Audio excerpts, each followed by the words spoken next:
Hey girl, Marissa here. You are listening to the Codependent Dummy podcast. As a young woman, you have been raised, reinforced, and rewarded for putting the needs of others above your own. Now, in your 20s, you're finding yourself exhausted, exasperated, and enveloped in shit relationships, especially the one you have with yourself. Codependency is a way of being where we put the feelings, wants, and needs of others above our own in an unconscious attempt to meet our own feelings, wants, and needs. Sorry to break it to you, sis, but that is not sustainable. This podcast is to help you undo all that so you can stop playing small and start taking up space, you dummy. Let's get to it. Oh, hello there, my dear sweet codependent listener. It's me, Marissa, for a solocast. And I apologize. I actually wrote this to record and air on Christmas.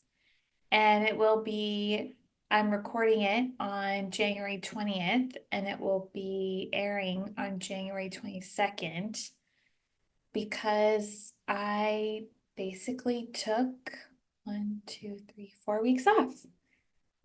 And I apologize, that was not planned. Right now I'm 35 weeks pregnant, so I was like 31 or 32 weeks pregnant at the time.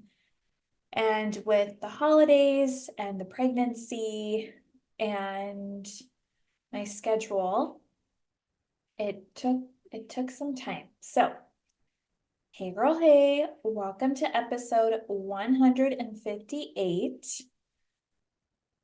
It is January 22nd. The podcast turns 3 next week, so happy early birthday to the Codependent podcast. Today, we are going to discuss the basics of self-compassion. I'll be discussing the practice of self-compassion, which was created by Kristen Neff. She's the co-founder of the Center for Mindful Self-Compassion. You could say it's a modality or an approach in psychotherapy. And so I'm going to talk to you about that because who doesn't need more self-compassion than codependents? And I need self-compassion right now. I'm sensing that you probably need self-compassion in your life. And so that's what the focus is going to be today. So before we dive in, a few announcements and gentle reminders. First, be sure to look at in the show notes. There's a link to sign up for the newsletter to receive all things and updates codependent.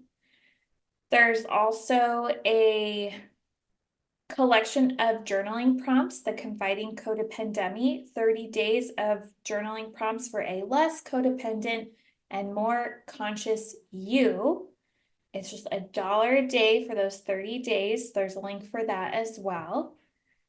There's also a freebie. We have the self-validation challenge available in the show notes. It's a way to learn to validate your goddamn self. And then there's a link to support the show via PayPal. You can make a donation. I think anything between, I think there's a number, but I think it's like $20 or $25. I think you can even do 15. And I would so appreciate you checking those out and or contributing to the show. And lastly, if you're interested in working with me, I am a licensed therapist. I also provide coaching related to codependency. You can email me at marissa@codependent.com. Okay, done with the announcements. So let's check in. Let's check in with how you're doing. Let's check in with how I don't know if I'm going to check in, but baby girl, I'm curious. How are you feeling? How's your body feeling? And are you taking care of the 5 physical basics: hydration, nutrition, movement, sleep, and hygiene.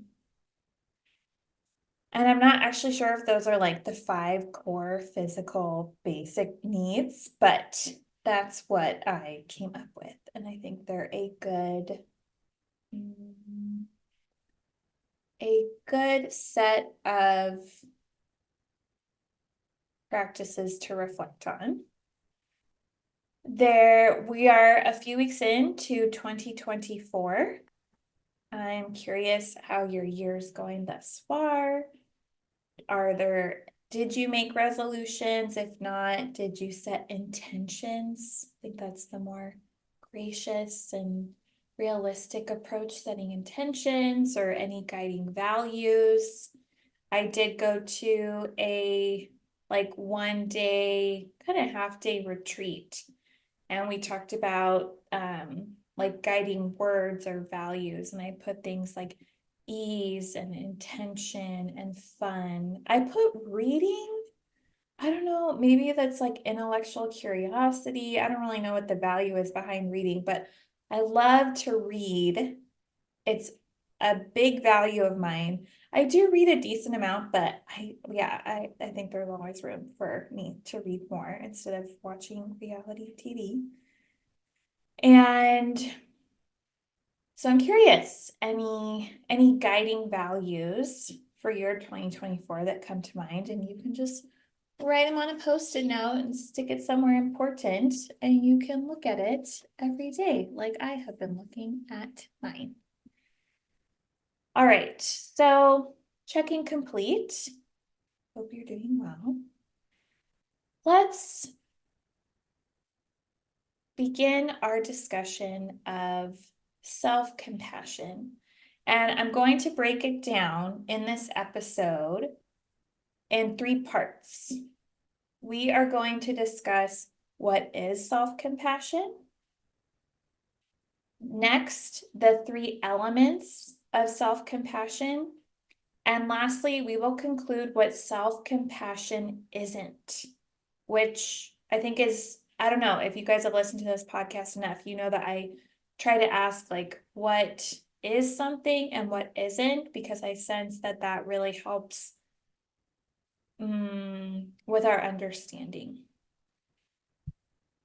This is all based off, today's episode is all based off my research of Kristin Neff's work.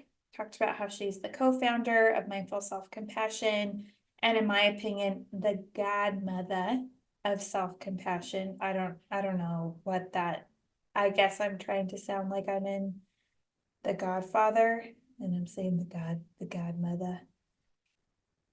So, first and foremost, what is self-compassion? Self-compassion, right? The root of the word, let's look at the root. The root of the word compassion means to suffer with. So in a sense, self-compassion can point towards suffering with yourself. According to Google and AI, the internet, self-compassion is a self-attitude that involves treating oneself with kindness and understanding in difficult times, right? That's what it means to suffer with.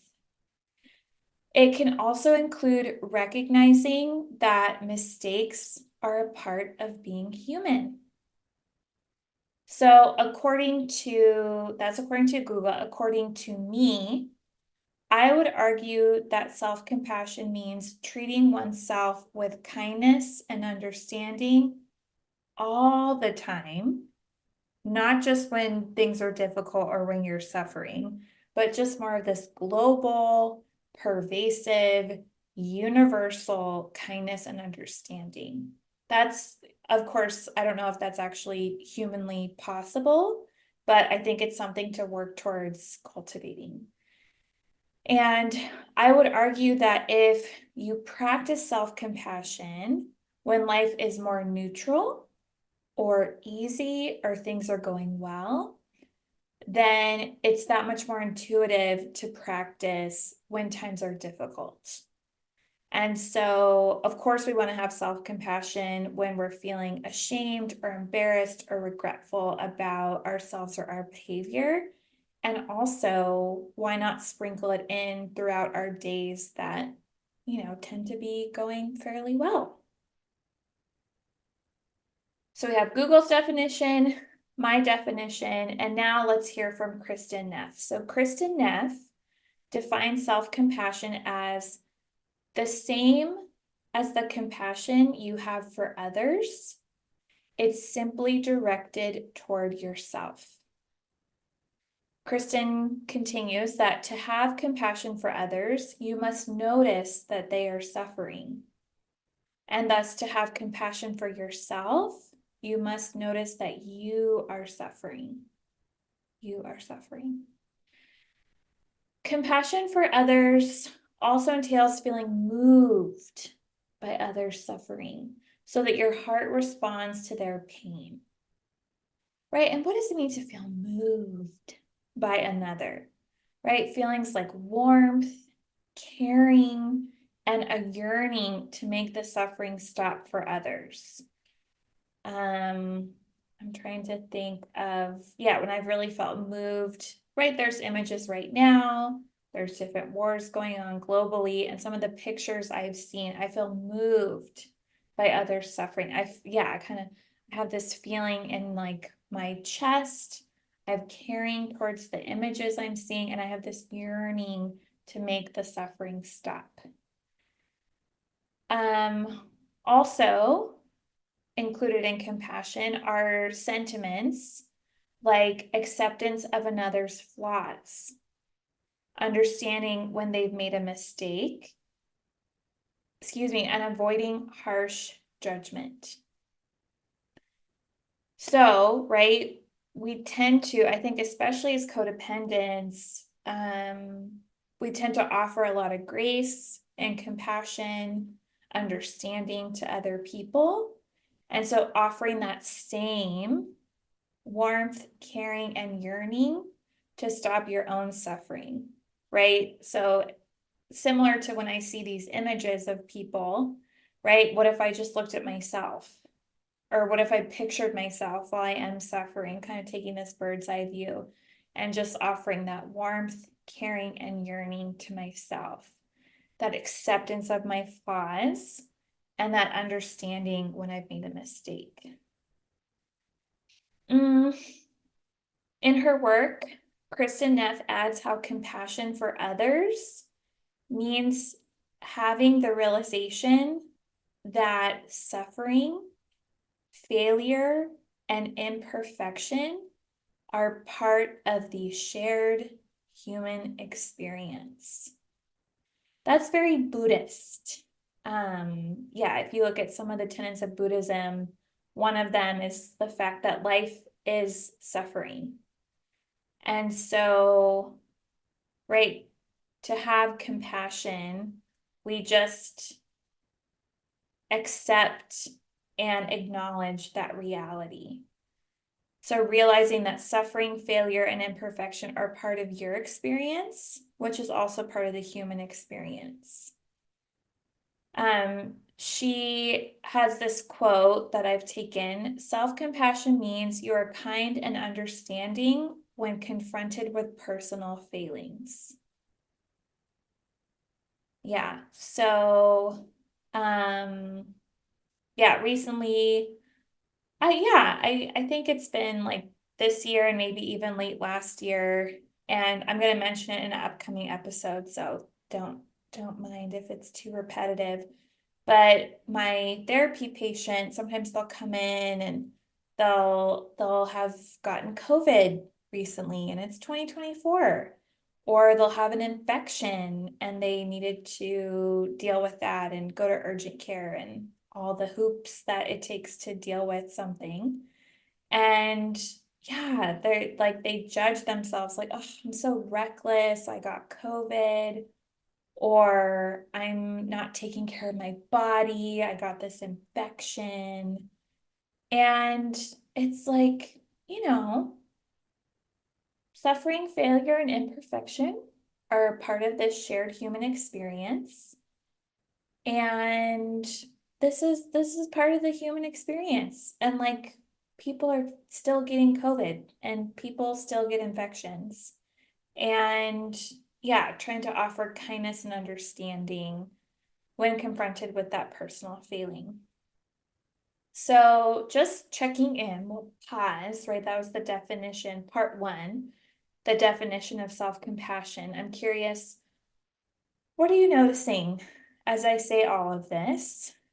And yeah, I even reflected for me in preparing for this episode, I definitely notice how I am working on and really need to continue to work on the fact that suffering, failure, and imperfection are a part of my experience, which is part of the human experience.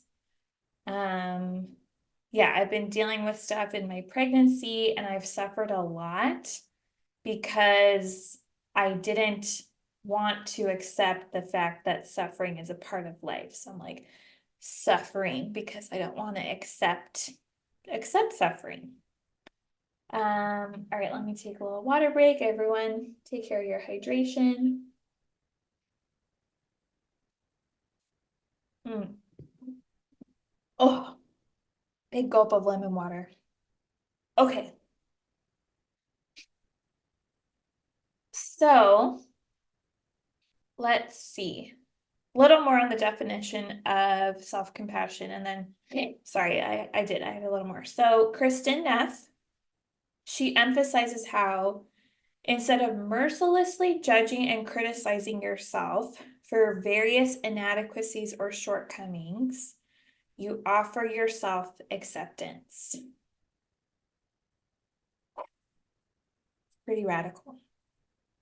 And in our culture, I think that that's difficult and not as intuitive because we often see people, inspiring people, changing themselves through self-hate, self-judgment, and self-criticism. I know that during the pandemic, I read a book, I listened to the book by a Navy SEAL who basically hated himself into shape and into the Navy. And as a codependent and codependent dummy, I look back on times when I tried to change myself and it was rooted in a lot of judgment and hate. So, in contrast, when practicing self compassion, we are encouraged to do the opposite. So, yes, making changes in yourself and your life is optional, allowable, welcomed. However, those changes, it's necessary that they are rooted in caring about yourself and in acceptance of how you are now, which is a really tough approach. That is actually like very difficult because then you wonder, well, how can I accept myself at the same time as I'm desiring to change myself? And that's a great question. It's a fair question. And in her work, Kristen Neff suggests having self-compassion enables you to honor and accept your humanness, right? Which means you will fail, you will make mistakes, things will not always work out. You will lash out, you'll stoop to another's low level, you'll act like a codependent dummy. And that's reality. So work on yourself and also accept that this is how you are. You want to make changes and improvements, and also that might be a bumpy road that, yeah, doesn't require perfection, and you're offering yourself acceptance on your journey towards that change. Yeah, just Kristen, she emphasizes like the more you come into terms with reality, the less you suffer, and the more you will be able to offer compassion to yourself and others as you potentially either just really accept yourself or make changes rooted in acceptance and self-compassion. All right, part 2. Let's unpack the 3 basic elements of self-compassion. First, self-compassion. 3 basic elements of self-compassion. First, self-kindness versus self-judgment. Second, common humanity versus isolation. And third, mindfulness versus over-identification. So, so 3 basic elements. So, self-kindness versus self-judgment. Self-kindness means being gentle with yourself when confronted with painful experiences. And like I said earlier, I'd say all experiences, just being gentle with yourself. And accepting reality with sympathy and kindness. That is self-kindness. Self-judgment, on the other hand, I put here, I was like, you know what it is. It's criticizing yourself, getting angry with yourself, and denying reality, which tends to cause more suffering. So when we are cultivating self-compassion, the focus obviously is on spending more time in self-kindness rather than self-judgment. Common humanity versus isolation. So common humanity means that we recognize that all humans suffer. And we recognize that suffering and personal inadequacy are part of the shared human experience. We all go through it. We do. I think even the most confident, arrogant, narcissistic people go through it, even though it's not that evident to us. And in contrast, isolation happens when we believe that I am the only person suffering or making mistakes. I'm the fuck up. This suffering, this personal suffering is something that happens to me alone. So when cultivating self-compassion, the focus again is towards common humanity as opposed to isolation. And lastly, mindfulness versus over-identification.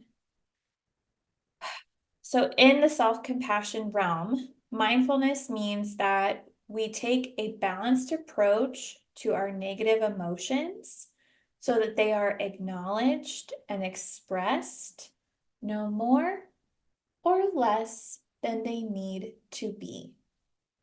And we see our personal experiences and suffering through a lens of the bigger picture and have openness and clarity with our negative emotions. This is making me think this morning, actually, I was very impatient with my Chorky. Oh, he's not in here. Sometimes Rex is in here when I'm recording. Rex. Oh my gosh, he was disrupting my sleep and he was being so annoying and he wanted to go out and it was still dark outside. I was like, dude, it's so early. I'm not going to take you out. And I was so annoyed with him and I felt so bad because I was not being nice to him and I was journaling later in the morning and of course I don't want to be mean to my dog. Of course I don't want to be so annoyed with him. And also through the lens of the bigger picture and having openness and clarity, I'm pregnant. I need sleep. I'm hormonal. And it's not an excuse, but it explains why at 3:30 in the morning, I'm feeling very frustrated with my dog. So I'm not a terrible person. It's 3:30. I'm 35 weeks pregnant. I want to sleep. And this doesn't happen. This is not the norm. I don't know, we think he has like a toothache or something's going on with him. We're taking him to the vet. And yeah, trying to have openness and clarity of my annoyance, of my frustration. And yeah, looking at the bigger picture, right? All that context helps alleviate, so I'm just not like a terrible dog mom. Mindfulness, continuing on, mindfulness happens when we observe our thoughts and feelings as they are.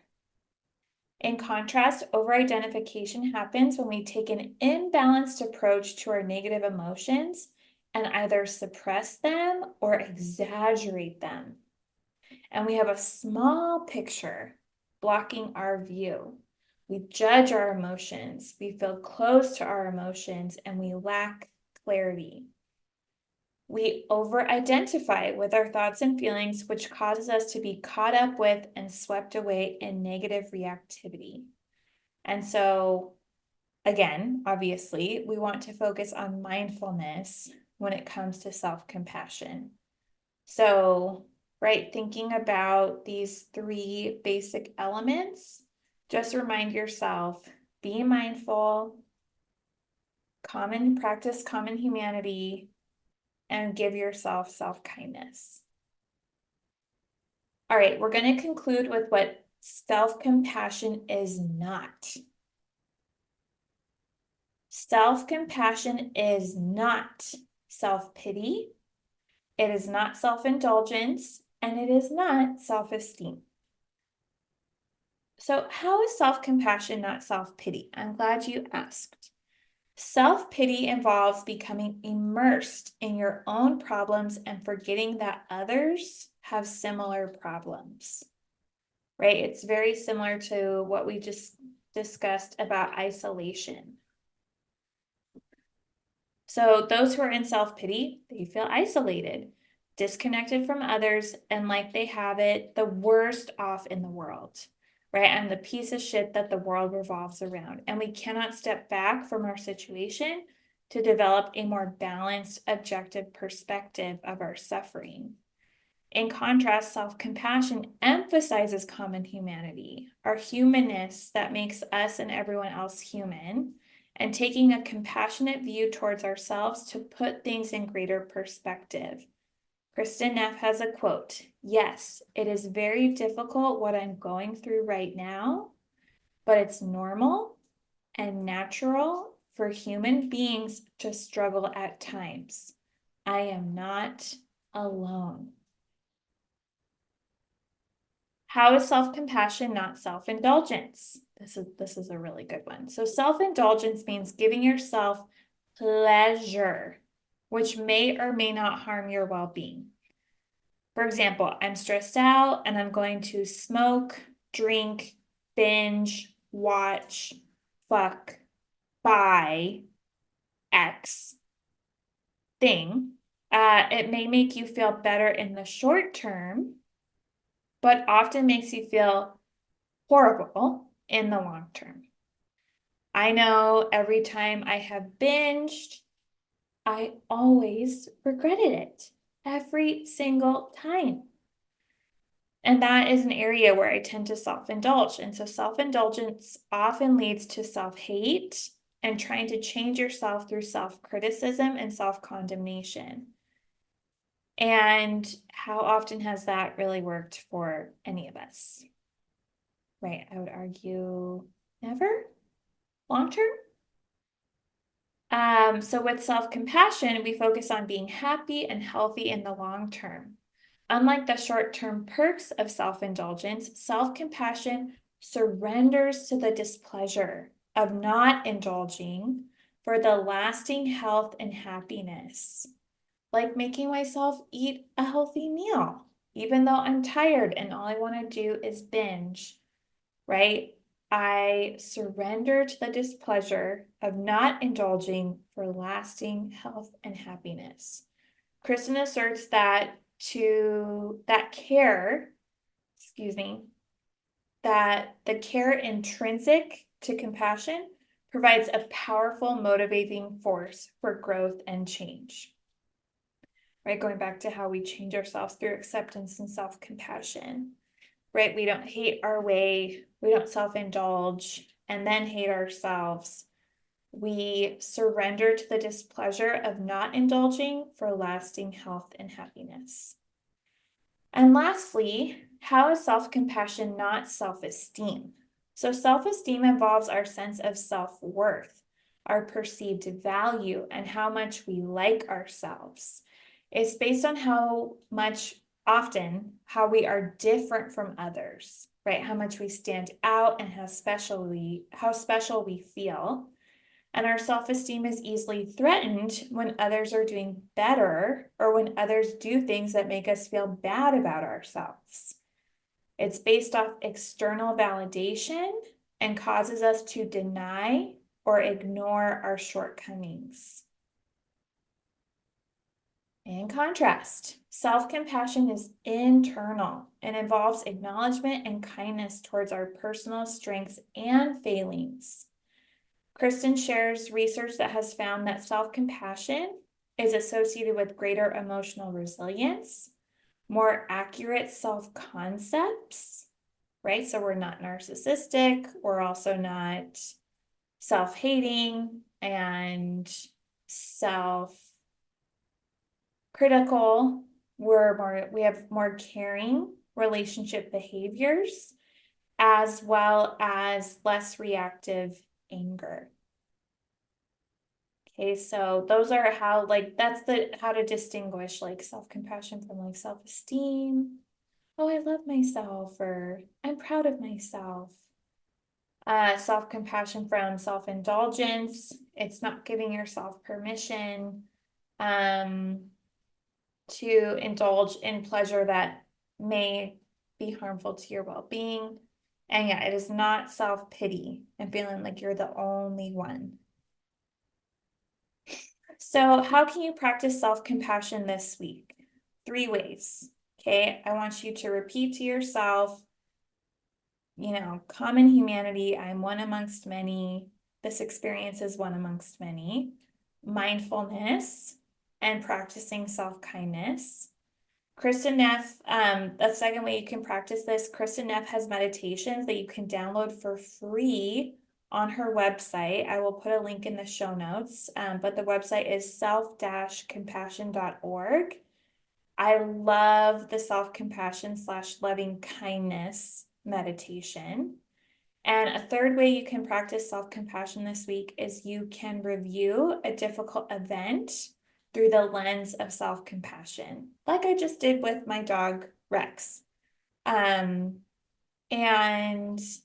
yeah, I've definitely had a lot of incidents being hormonal, being pregnant, being who I am outside of being hormonal and being pregnant.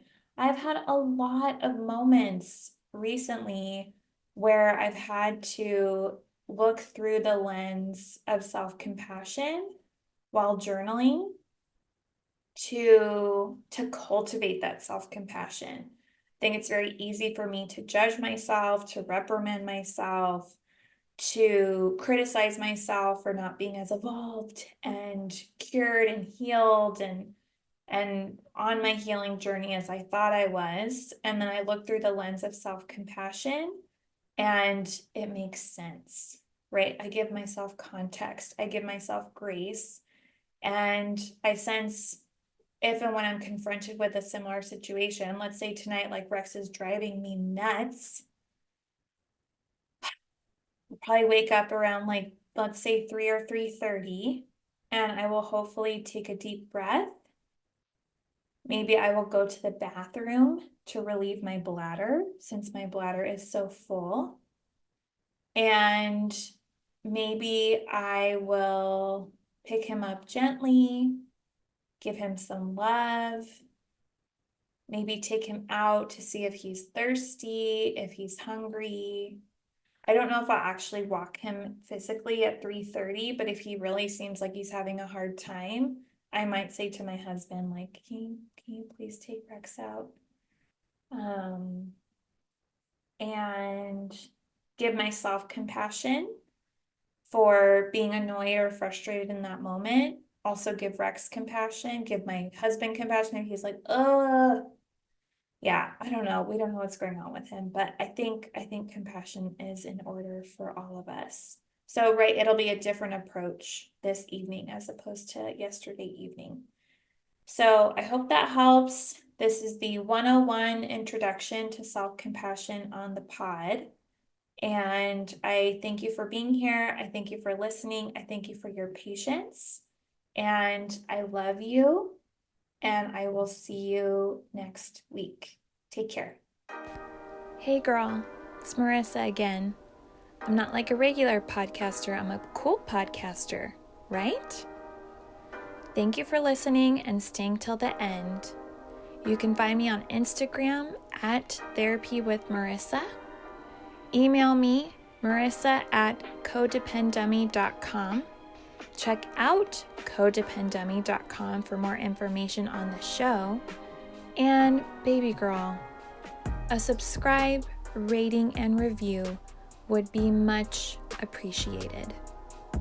Till next time, I want you to remember, if you are feeling unseen, I see you. If you are feeling unheard, I hear you. And if you think that you don't matter, know that you matter to me. I want you to go out there so you can stop playing small and start taking up space, you dummy. And now, the disclaimer. Girl, this is not therapy and I am not your therapist. This podcast is designed to provide accurate and authoritative information in regards to the subject matter covered. It is given with the understanding that neither the host, publisher, or guests are rendering any legal, clinical, or other professional service. If you want or need a professional, please find one.